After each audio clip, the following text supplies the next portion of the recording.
শুভ সকাল বন্ধুরা, কেমন আছেন? আশা করি সবাই ভালো আছেন, ভালো থাকবেন। সঙ্গে আমি আছি আপনাদের সঙ্গে। আর আজকে রান্না করব ডেগি শাক। কিন্তু ডেগি শাক অনেকেই অনেক রকমের রান্না করে, আর আমি ভাবছি আজকে বাদাম দিয়ে ডেগি শাক রান্না করবো, তাই বাদাম নিয়ে চলে আসলাম। আর আমার কাছে বাদাম দিয়ে ডেগি শাক খাইতে খুবই স্বাদ। আপনারা অবশ্যই একটু বাদাম ভাজি দিয়ে ডেগি শাক খাবেন আর বলবেন কেমন হয়েছে, একটু কমেন্ট করবেন। তাহলে চলুন শেয়ার করব আজকে ডেগি শাকের রান্নাটা। ডেগি শাক রান্না শুরু হয়ে গেল। নিলাম কাঁচা লঙ্কা, কিছুটা রসুন, সম্বাস এই যে বসিয়ে দিলাম।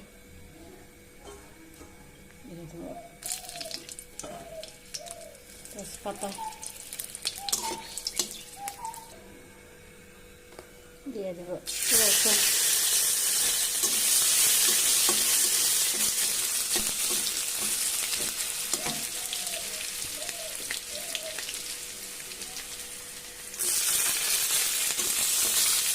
লাল লাল হয়ে গেল। এবার দিয়ে দেবো শাক। শাক দেওয়ার পরে একটু দিব নামাক, দিব কিছুটা হলুদ,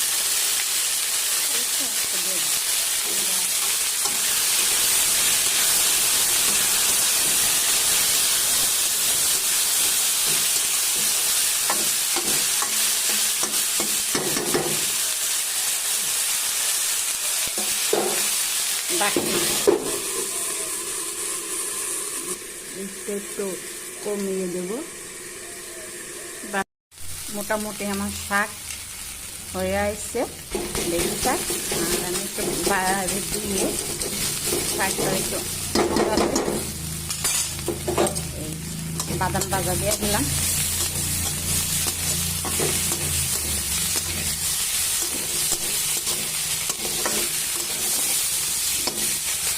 আর একটু বাজে বাজে থাকবে।